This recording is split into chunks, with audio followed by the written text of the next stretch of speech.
For those that haven't been as part of our program before, my name is Mark Schmidt. I'm the Executive Director with the Falmouth Historical Society of the Museums on the Green. All our programs are recorded, so I want to let you know that. A couple things, kind of rules here. I want to thank our sponsors for our series. That's Cape Cod 5. It's First Citizens Federal Credit Union and Martha's Vineyard Savings. I also want to thank Eight Cousins Bookseller. As you know, all copies of all our authors, Eight Cousins has copies of all these books, so we hope you spend some time with them.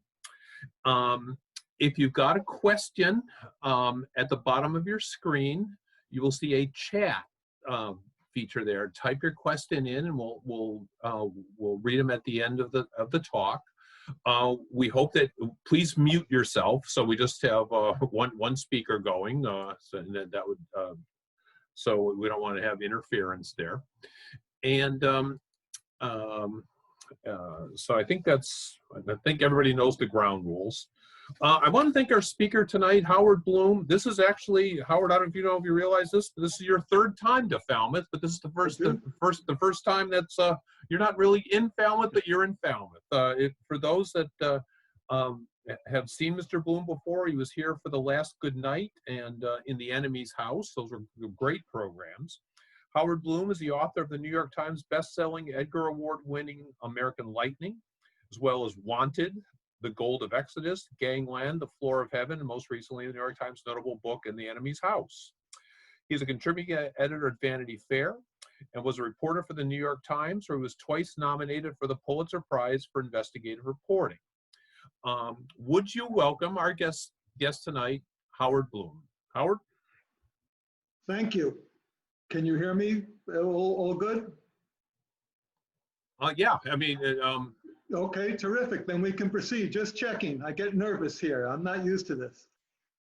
So last year when I was writing Night of the Assassins, remember last year before I would get nervous before a speech, whether or not you'd be able to hear me, before Zoom, before sequestering, when we could all be in a room?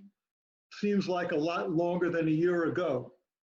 But I digress. I won't go there. Last year when I was writing Night of the Assassins, I spent a lot of time reading and thinking about World War II, trying to put myself in the shoes of the people I was reading about. I'd be wondering, would I be able to make the right decisions to protect my family? Would I have the gumption, the courage, the integrity, really, to get through the various dangers that were out there? There I'd be sitting on my hilltop where I am right now. This is my writing room. If you hear noises in the background, those aren't the honking of horns. Those are the croaking of frogs from my pond. They get very noisy come evening. But I'd be there reading and thinking and writing and wishing I could bring to the page the sort of imminent danger, the sort of uncertainty, the great unknown that the people who lived through World War II had to have as part of their daily life. Well, now it's a previously unimagined year later, and all I can say is, be careful what you wish for. Now, I'm not saying that this pandemic that we're living through is the same as fighting a war. There's not another state that wants to conquer us. There's not another nation that wants to take our treasure, that wants to replace our Enlightenment beliefs with a fascistic philosophy. But we are fighting literally for our lives and for the future of our nation. And back in World War II and in today, there's one element, one crucial, one essential part that corresponds between these two eras, in that we rely more than ever on our leaders to help us get through the dangers that we face. We look to our leaders to show us a way through the problems of today and to lead us into tomorrow, to make sure that we can come from where we are now into a safer, and more equitable America. At no point in my lifetime, I believe, have we ever been able to understand how important leadership is to the American people. The story I want to share with you tonight, a true story from World War II, is about when the three Allied leaders, FDR, Churchill, and Stalin, were all put in harm's way. It's a story about a previously unreported plot that Hitler came up with when he realized that what he couldn't win on the battlefield, he could perhaps win with a daring, bold commando mission. The mission? To kill the three Allied leaders, FDR, Churchill, and Stalin, at the Tehran Conference. The assassins, a specially trained group of SS men led by the man the Allies called the most dangerous man in Europe. The stakes? Well, nothing less than the future of the world. And one man, Mike Riley, the 33-year-old head of FDR's Secret Service detail, had to try to thwart this mission. It's a story that has its roots really on something that FDR announced in January 1943 at the end of the Casablanca conference, where he met with Churchill in North Africa. At the last day of the conference, he held a press conference, and on January 27th, 1943, he told the assembled reporters something that took Churchill completely by surprise. FDR announced with great determination, "We are going to fight until the unconditional surrender of Germany, Italy, and Japan." Those two harsh, unforgiving words, unconditional surrender, shook the Nazi hierarchy to the core. Prior to this, many of them, the more realistic of the Nazi leadership, believed that the war had been lost. After the defeat of the German army at Stalingrad, after the Allies' successful invasion of North Africa, now that American planes were coming off the assembly lines, American troops were coming by the battalions into the war, they realized that they could not win on the battlefield. However, they had a very pragmatic endgame strategy. They hoped that they could snatch a stalemate from the jaws of defeat. They hoped they could get a negotiated peace, a peace that would allow Germany to keep its conquered eastern territories, that would allow the Reich to stay in power. But now they knew, with FDR's announcing that there would only be an unconditional surrender, there was no possibility of a negotiated peace. Instead, they would have to answer to Allied courts, to Allied war crime tribunals, and they would have to pay for their crimes against humanity, against civilians, against Jews, and they would most likely have to pay with their lives. And they also knew something else that history had taught them. The only other time an unconditional surrender had been offered in a war as an ultimatum was back to Roman times, when Rome gave that ultimatum to Carthage, and Carthage was completely destroyed. This, they realized, would be Germany's fate, unless something could be done. Unless something could be done. So on a July evening in 1943, at the Eden Hotel on Budapester Strasse, two men met in the back room to see if something could be done. Now, the Eden Hotel, the bar area, was usually the site of different sort of intrigues. In the evening, the taxi dancers would come out. These were young boys, teenagers and younger, who would, for a few marks, dance with the war widows, women who were lonely or whose husbands or boyfriends had been sent off to fight. But this evening, there were larger, more momentous intrigues being discussed in the back rooms of the Eden Hotel. The two men who went to this secret meeting were Germany's two top spy masters, the men in charge of their cloak and dagger operations. I'm going to just grab a sip of water to get me through this. One man was just 33 years old. This was General Walter Schellenberg of the SS. He was in charge of Section 6, their foreign intrigue. And the man he met with was old enough to be his father. He was Admiral Wilhelm Karnassus, head of the Abwehr, Germany's traditional military intelligence agency. And they gathered to discuss in private, out of their offices, whether or not it was possible to maybe assassinate the three Allied leaders in a single commando operation. Now, it had been rumored, it had even been announced months ago that the three Allied leaders wanted to meet. So this is where they got the idea. But as soon as they began to discuss the specifics, as soon as they tried to formulate tactics or strategy, they realized the problems that they faced. One, they had no idea where or when the three Allied leaders would meet.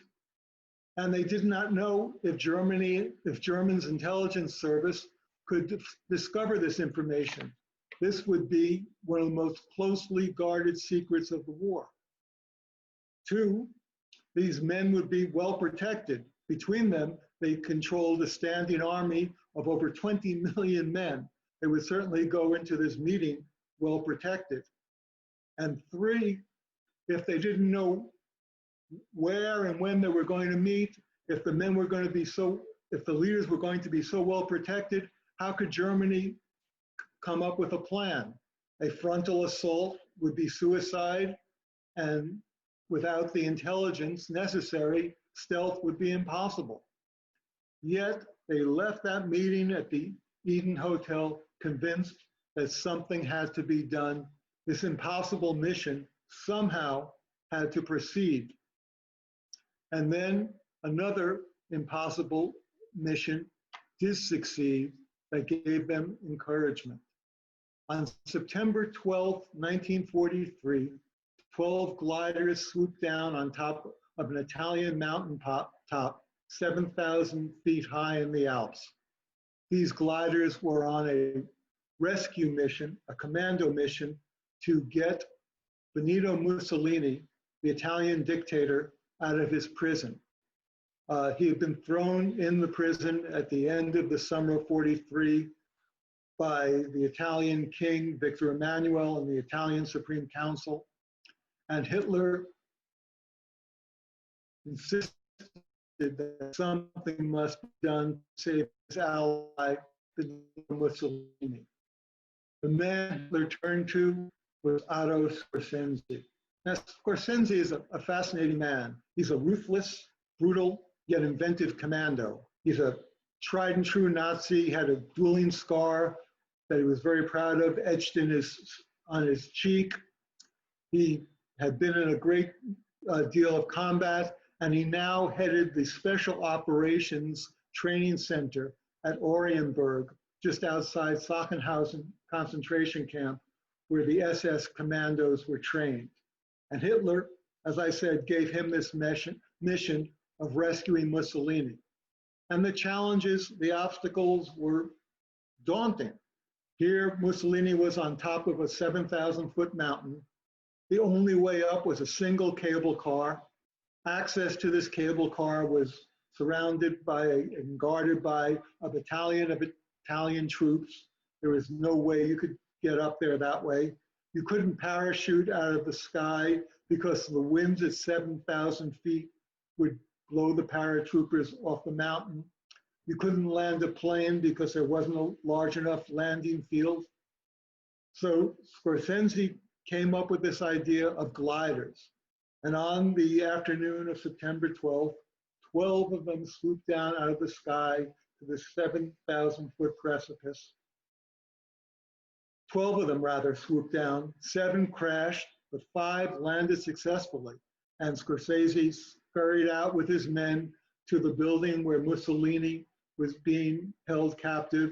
They overcame the Italian troops, and 3 nights later, they met at Hitler's headquarters in East Prussia, the Wolfschanze, and Nkvd presented Mussolini to Hitler. Hitler was overjoyed. He gave Mussolini a hug. He gave Nkvd an Iron Cross, promoted him from captain to major. And afterwards, he took him aside and he gave him this mission, what was called Operation Long Jump. He made Nkvd in charge of the German secret commando raid to try to assassinate FDR, Churchill, and Stalin in a single operation. So Nkvd began picking men, training them, selecting weapons, but at the same time, he still did not know where or when or even if this meeting between the Allies would take place. Oddly enough, in the fall of 1943, FDR was in the same predicament. He had been trying for months to get the 3 Allied leaders to meet together. Churchill was willing, but Stalin was holding off. And the reason that it was so important, FDR believed, for them to meet is they needed to plan D-Day. There was a great deal of debate over when D-Day should take place and where. FDR wanted to cross the English Channel, a direct line that would take them into France and towards Berlin. Churchill, who wanted to preserve European mastery over the Mediterranean and also preserve after the war the British Empire, wanted the troops to go through the soft underbelly of Europe, through Italy and into France. So this meeting had to take place face to face, the first time the 3 men would ever be together in one room to see if they could work things out. And there had been some proposals where they should meet. FDR first said Fairbanks, Alaska, and Stalin didn't want to go there. Then FDR said, well, how about a ship at sea? We could be off North Africa. And Stalin again disagreed. And then Churchill, rather quixotically, proposed, well, let's set up 3 tents in the desert. He liked the biblical allusion. And Stalin didn't even deign to respond to that suggestion. But now FDR, on the morning of November 3rd, 1943, brought Mike Riley into the Oval Office to give Mike a mission to find out if this meeting was really going to take place and where. Mike Riley was the head of FDR's Secret Service detail, and he's really, I guess one could say, the hero of the story that is my book. He became head of the detail at just the age of 31, 2 days after Pearl Harbor. As he described himself at the time, he was a former football star from a small mining town in Montana. He was, in his words, self-deprecating words, an Irish cop with more brawn than brains. But he really was a hero, and he understood the challenges that faced him in this war, guarding this commander-in-chief. Never before in the history of the United States at war could the enemy fly its bombers over Washington, D.C., could paratroopers drop out of the sky and land on the White House lawn. And this president presented a unique obstacle too. He was quite literally a sitting target. FDR was paralyzed from the waist down. He couldn't walk, he couldn't move. And Mike Riley realized that he would have to, if it came to this, put his body in front of any bullet that was aimed at the boss. He called FDR the boss. It was a term of affection and respect. The two were quite close. And on this morning, November 3rd, 1943, FDR tells Mike he wants him to go to Morocco and meet with someone, an agent, who's going to give him the information about whether or not this meeting with Stalin is going to take place and where. FDR liked to play the spy master in chief. He liked his little intrigues. So close to 4.5 days later, Mike is under a palm tree at the Manara airport outside Marrakesh, and he's waiting to meet the agent who's supposed to come and give him this information. And as FDR promised, a car pulls up. There's 2 soldiers in the front. The 2 soldiers leave as was instructed. In the back seat is this man who Mike can't quite make out who he is, but the back door will be left open and Mike's supposed to climb in. So Mike walks slowly out of the palm tree, from the cover of the palm tree. He doesn't want to attract attention in case there are any German spies at the airport. He goes to the back door, opens it, sits down, and realizes the man across from him is the Secretary of State, Cordell Hull.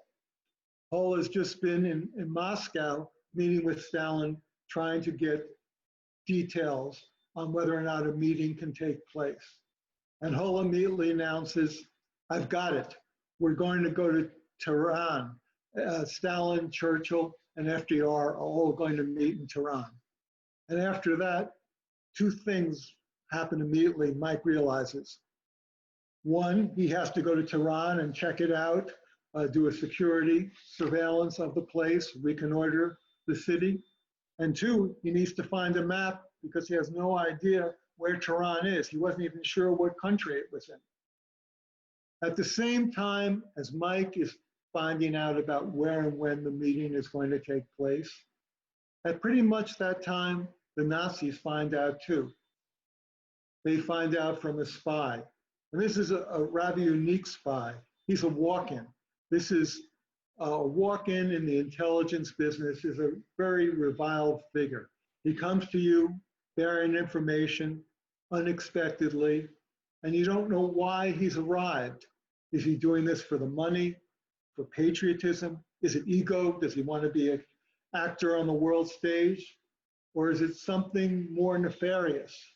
Is he spreading disinformation? Is he going to tell you things the enemy wants you to believe are true but are actually false? Is he leading you on a wild goose chase? So into the British and the German embassy in Ankara, Turkey, comes a man who says he is the valet to the British ambassador in Ankara.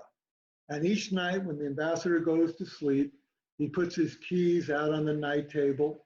And this man says, I can take these keys and I can open the safe where he keeps his decoded diplomatic cables. And I can bring you these documents and other documents. But I want 20,000 British pounds for it. And 20,000 British pounds is a fortune, close to about $1 million in today's money. And Walter Schellenberg, the German spy master, has to make a decision about this, doesn't know what to do. Then he decides, well, the money won't be a problem because we'll give him counterfeit British pounds. And he has the Section 6 counterfeiters make up 20,000 British pounds. And so they make the deal with this walk-in spy. And the information he delivers is, as Schellenberg writes in his memoirs, quite breathtaking. The information is so good, so valuable, that the Germans give this spy the code name Cicero after the Roman order, because these documents too spoke very eloquently.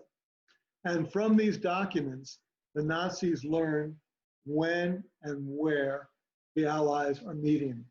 The last week of November in Tehran, the capital of Iran. Once they have this information, Schellenberg has 2 big pieces of the puzzle he needs to put together and that he can share with Scorsese. But even more than that, Tehran is a perfect place for the Nazis. Since the beginning of the war, the Nazis have been running intelligence operations in Tehran. They have safe houses, they have assets, they have communication equipment, they have ties to the tribes on the outlying areas of the city. And even more than that, over the past 3 months, the Germans, from a secret air base in Crimea have been sending planes with paratroopers into Iran to sabotage Allied Lend-Lease shipments that are making their way to Russia. And more fortuitous than even that, the man in charge of these parachute insertion sabotage missions is none other than Otto Skorzeny, the very man who Hitler has picked to lead Operation Long Jump. The Germans can't believe this. They feel as if the operational gods have smiled on Germany and that this impossible mission is now perhaps possible. Mike, meanwhile, has arrived in Tehran, and he lands at the airport outside the city, and the airport is controlled by Russians, and he's immediately wary. He sees Russians marching around with submachine guns, and as he later says, the Russians were our allies, but that's not the same thing as friends, and he was quite reluctant to put FDR in their midst, surrounded by armed Russian soldiers. Then he goes to visit the American legation, where FDR will be staying. And it's on the outskirts of the city, surrounded by a high wall. And this gives Mike some comfort. He figures he can put a battalion of troops around it. The boss will be well protected. Then he drives to the British and Russian embassies. And they're close to 5 miles across town in a large park, surrounded by a wall with ornamental pools and gardens and large buildings. But it's this 5-mile ride that FDR will have to take every day that fills Mike with fear. He can imagine snipers on rooftops, in windows, or in the crowds. And he's quite concerned about FDR having to make this journey. And as he explores the city, something else strikes him. It's something that we can identify with today, because Tehran is a hot zone. Typhoid is raging through the city. The side of the main thoroughfares are filled with water canals, where water is there for the drinking. But into these water canals, the Iranians also dump their refuse. So again, it's a raging typhoid zone. And Mike is concerned about FDR, who already has a weakened immune system, being exposed to this disease. But then he's informed that only 3 buildings in the city have fresh potable water, water that is pumped in through underground water tunnels beneath the city into these buildings. These are the American, British, and Russian embassy. And this gives Mike some sense of encouragement. Only later will he realize that he was mistaken and how dangerous these water tunnels are. But on November 27th, the 3 Allied leaders arrive in Tehran. They're still hoping to sneak into the city.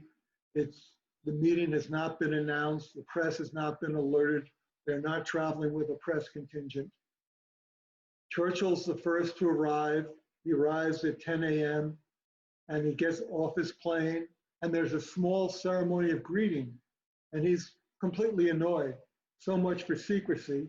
And then he's put into an open-top car, and this car makes its way into the city, and the entire route is lined with Iranian cavalry sitting on their mounts in bright comic opera uniforms, and he feels as if it's a beacon lighting the way that he's going, the path of his journey to any potential assassin.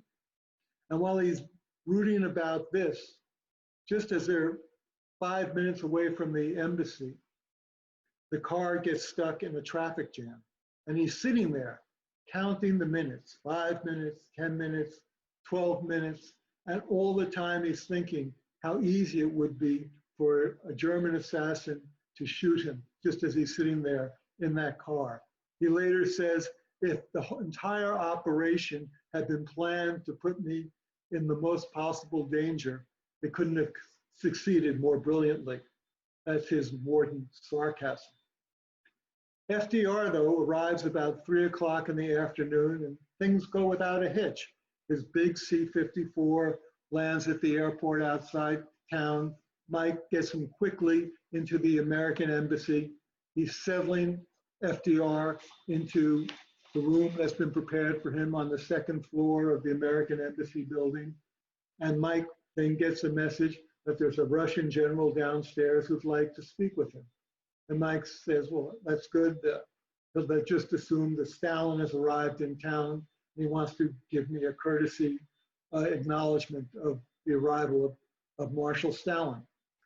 Mike goes downstairs to meet General Dmitry Arkadiev. Arkadiev is the head of the local NKVD, which is the precursor to the KGB. And as soon as Mike approaches the general, he realizes something's not right. The general looks very grim, morose, hangdog-like is the way Mike describes it.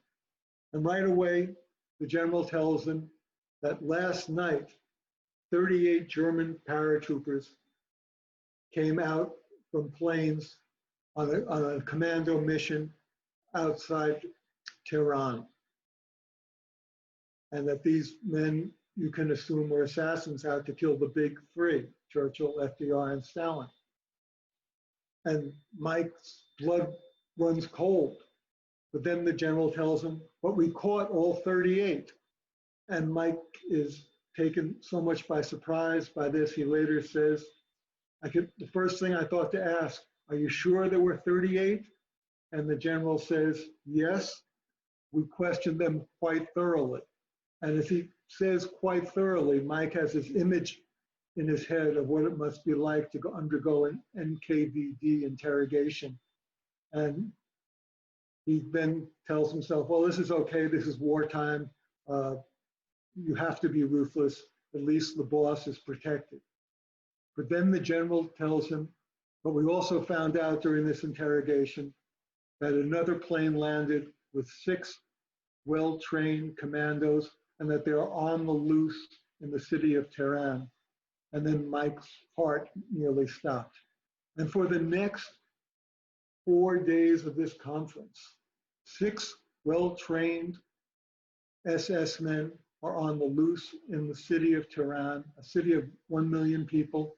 Mike now has to overcome his antagonisms and work with the NKVD to try to find them. They go door to door. They go through the bazaars, the marketplaces. A $20,000 reward is put out for information. And during all these 4 days, it's really a cat and mouse game for these 6 well-trained, dedicated, gung-ho commandos trying to stay 1 step ahead of Mike and the pursuers who are on their trail. How it all works out? Well, what they're hoping to do is to surprise FDR, Churchill, and Stalin on the night of Churchill's 69th birthday party. There's a picture as the front piece of my book, a photograph of FDR, Churchill, and Stalin sitting shoulder to shoulder in the British Embassy on the evening of November 29th, the night of Churchill's 69th birthday party. There's the birthday cake in front of them. They have big pieces. You can almost hear their voices singing "Happy Birthday, Winston." And at that moment, these 6 assassins were trying to make their way to the water tunnel that would lead them into the British Embassy compound and into the dining room. How it all works out? Well, the details are in the book. I think you'll enjoy the read. But spoiler alert, they don't wind up killing the big three and the Allies win the war. So let's go to December 17th, 1943, a few weeks after the end of the Tehran conference. And FDR is back in the Oval Office with Mike at his side. And there's a press conference where FDR is telling the assembled reporters about what happened at the Tehran conference. And you can hear this conference. It's on recordings at the FDR Library in Hyde Park, and I listened. And about 20 minutes into the conference, FDR says, you know, we had a bit of a security problem. I had to move from the American legation to the Russian embassy. I had to stay there because there were a group of German assassins on the loose. Then he gives a hearty laugh, and he says, after this laugh dies down, well, it would have been a pretty good haul if they could have gotten all three of us. And the press joins in laughing too. You can hear this on the recording. And then what was most amazing to me, the conversation just moves on. There's no follow-up question from the complacent wartime press. And so this story of what happened in Tehran remains largely buried for years. After the war, there were a few books by foreign journalists, but they were mostly filled with pseudonyms. And then in November 2003, the SVR, the Russian Foreign Intelligence Service, released a treasure trove of previously classified documents about what really happened in Tehran, about how the Russians work with Mike Riley. They even brought out one of their agents who had just been a teenager at the time to talk about what had happened in the city. And I had these documents translated. I used these documents and then went into British archives, American archives, German archives, trying to put the pieces together, going back through memoirs, through reporting. And these were the building blocks I used to fashion the story I tell in Night of the Assassins.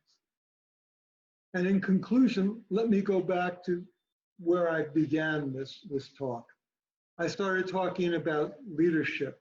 And as I said, today we can see how leadership or the lack of leadership can be so important or so damning to the future of this nation. And we've also lived through a time when we can see how life can change unexpectedly, how life can change just like that. And so I think we can understand with a chilling sense of immediacy and comprehension all that hung in the balance while the three Allied leaders were singing happy birthday and 6 well-trained assassins were trying to make their way into a water tunnel and go off on a mission that would change history. Thank you. And I'll answer any questions that you might have. Thank you, Howard. First and foremost, yes, I have my copy of the book. I couldn't put it down. Thank you. I got a couple of questions. First of all, I wanted to compliment you and tell the audience a couple of things about this book, which I found fascinating. I thought you did an outstanding job of explaining just how difficult it was for somebody like a Mike Riley and the basic wherefores and what-tos of transporting a president from Washington, D.C. to Iran in 1943, something that we almost take for granted now, you know, that the president gets on Air Force One and he goes from point A to point B. Well, it wasn't quite that simple back in 1943, let alone that there's a war going on. The tentacles of the NKVD, and I think you also did a great job of talking about the backstory of some of the personalities in the Nazis. You know, you mentioned about Walter Schellenberg, who's after Wilhelm Canaris's job. You know that there's backstories to these Nazis too. So they're inside the larger story. There's some other backstories. But I want you to tell the audience some of how you start your book. You actually explain why the Germans have such a hold in Iran. I mean, the name Iran has something to do with the Germans. Explain that. Well, Germany had considered an alliance with Iran early in the war. They saw it as their way to get oil and their pathway to India. And in the Shah, they had a very obliging prince, ruler, potentate who they could work with. Iran comes from Aryan. The swastika is an ancient Iranian Zoroaster symbol. There were great ties. They called Hitler Shah. They sent colonists there, and there was a little Germany set up in Iran. It was a perfect breeding ground for spies. And to talk about something else you said, how not only dangerous was it for FDR to travel across war zones, this was a crippled president. This was an act of great bravery to go across the Atlantic, 5,500 miles, to a meeting in Iran. And just to point out one thing that happened, FDR sneaks out of Washington. The cover story is that he's off for a week on the presidential yacht. He really goes off to the USS Iowa, which is our biggest battleship. And they go off to sea, and on the Iowa are the Joint Chiefs, Harry Hopkins, some other members of his cabinet and advisors. And on the third day out at sea, they're in this flotilla. No one else in the flotilla, none of the other naval captains knows who's on the Iowa. The captain of the Iowa says he wants to demonstrate his ship's prowess, and they're going to launch weather balloons, and their artillery will shoot them down. So one of the other ships, a destroyer in this flotilla, says, well, we'll take target practice too. We'll sight the Iowa in our sights, and we'll launch a dummy torpedo aiming at the ship. This will be good practice for our men, for the real thing. So they launched this dummy torpedo at the Iowa, not knowing that the president, the commander-in-chief, is on board with his staff and the Joint Chiefs of Staff. And as soon as the torpedo leaves the torpedo pocket, they hear this large noise, and they realize they shot off a live torpedo, and it's going right at the Iowa. And the captain of the Iowa sees it's coming. They get word. He's able to steer away from it, but it misses the Iowa just by a couple of yards. And the whole mission could have been ended by friendly fire before it even started. This is what FDR had to deal with. His plane, a C-54 that he had to travel in, he had to be strapped into his seat for the whole time because he couldn't walk around. The window was, he couldn't see out of it. A new plane had to be built for him. They couldn't even have, he had to enter the plane, be carried in. He wanted an elevator where his chair could be raised up, but he wanted the elevator had to be disguised so that different Nazi spies at any airport wouldn't see that this was the president's plane. Again, FDR's courage and personal commitment to winning this war should not be underestimated. Quick reminder for people, if they've got a question, to type it in the chat feature down below. How did you become aware of this originally? What made you cognizant of, and how long did it take you to research it? Well, you mentioned that I've been to Falmouth speaking about one of my other books, The Last Good Night, which is a story about a debutante turned spy, and she had some relations with FDR. As I said before, he was a spy master in chief. He liked all this sort of intelligence work. So I was listening to his press conferences on the recordings at the FDR Library in Hyde Park. And I heard this recording, as I explained it before, FDR talking about how it would have been a pretty good haul if they could have gotten the 3 Allied leaders in a single combat mission. And I thought, this is incredible. I've never heard of this. Can I get all the details together? And then I found out about the Russian documents. I had those translated. But what makes this book, or the kind of books that I do work, you have to be able to get into the heads of the people who are the main characters. You have to be able to say with authority and verisimilitude what they're thinking and feeling, And you can't make anything up. This is a true story. So I have to pick a story where there are memoirs or letters or documents. When we talk about Schellenberg, he's a great character because he wrote his memoir. Mike Riley wrote his memoir too. Canarsis wrote his memoir. Scorsese wrote his memoir. They're all there for me to draw on. Of course, Churchill wrote 5 volumes of his memoirs for me to put all the pieces together. You clearly have fondness for Mike Riley in this book. You definitely can. I feel you like him as you're writing about it. Were there other people? Were there other people that you really, I don't know, grew a fondness for, and were there people that you didn't like as you were writing about them? I grew particularly fond of FDR. I hadn't realized his great personal courage. You know, it's easy to stand on a podium and say you have nothing to fear but fear itself. But here he is, time after time, for the greater good, putting himself in harm's way.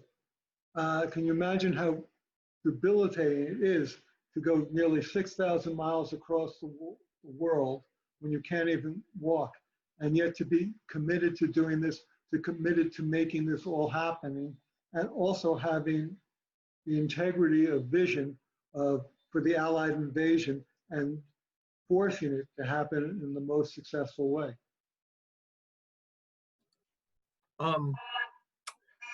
When going through this book, going through some of the different enterprises, it really struck me that even though we obviously know the ending, that they don't get assassinated, it does read like a spy novel, like an Ian Fleming book. I guess it shows the limits of humans, because these 6 commandos do get close. They don't get successful, but they do get close. And it really struck me how all-encompassing and overwhelming the Russian Nkvd was. They seemed everywhere at every place. Did you get that same impression? The NKVD was totally ruthless. They were completely dedicated with protecting Stalin because they knew their own lives were on the line.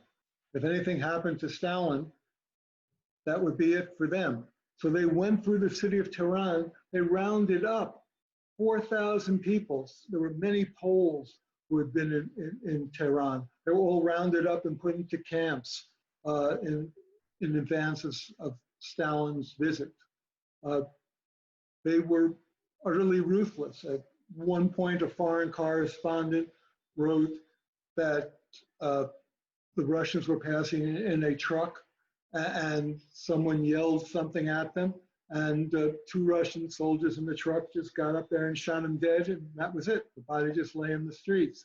It was like that. They ruled dictatorially. And at the same time, Mike Riley had to overcome his antipathy, his antagonism, his wariness towards these Russians, and work with them because they have the manpower and the network in the city to try to track down these assassins. As you were writing about Otto Skorzeny, what did you feel about him? Did you like him? Did you not like him? What was your take? I find Skorzeny a pretty repulsive character. He was a good commando, but for all the wrong causes. So it's hard. I'd tear down his monument, I guess, to put it in contemporary terms. And also a little note for the audience too. You had made mention of the spy named Cicero. If anybody's out there familiar with, if you watch Turner Classic Movies, there's a movie from 1955 starring James Mason as Cicero. That for those who like World War II, it's a really good backstory of how ruthless and cunning this guy was. One other thing about Cicero's cunning: after the war, he's received all the banks. He goes to the bank with several $1 million he's got, and the bank tells him, these are counterfeit British pounds. So what does he do? He sues the West German government, trying to make them pay. Of course, the suit fails, but this lawsuit drags on for several years. Talk about audacity. Got a question here. Without revealing all the details, was it the Russians, the US, or the UK that foiled the plot and stopped the Germans in the tunnel? Well, the US and the Russians were pressuring these 6 assassins on the loose, but ultimately it was the reward money. They were betrayed by someone who wanted the reward money. And without giving too much away, he's an interesting figure because he was an Iranian wrestler, and wrestling in Iran is sort of a spiritual activity. It's more than Hulk Hogan type things. It's a sort of a way of life, and he winds up betraying these Nazis for this $20,000 at the last minute. Okay. Well, Howard, I want to thank you for joining us tonight, for doing these things remotely. Yeah, I know that Zoom technology is new for all of us, so you've done great. As someone who read the book, I can honestly say, people that get this one, I couldn't put it down. It's a great World War II book. It's almost a whodunit. So I want to thank you for this. Thank you everybody for joining us. A reminder, we got one tomorrow night and one on Thursday. So Howard, good luck with this book. Great to see you. And I look forward to seeing you again in Falmouth for real. Yes, real life. Thank you. Take care. Good night. And thank you for Good night, having me. everybody. Thank you so much.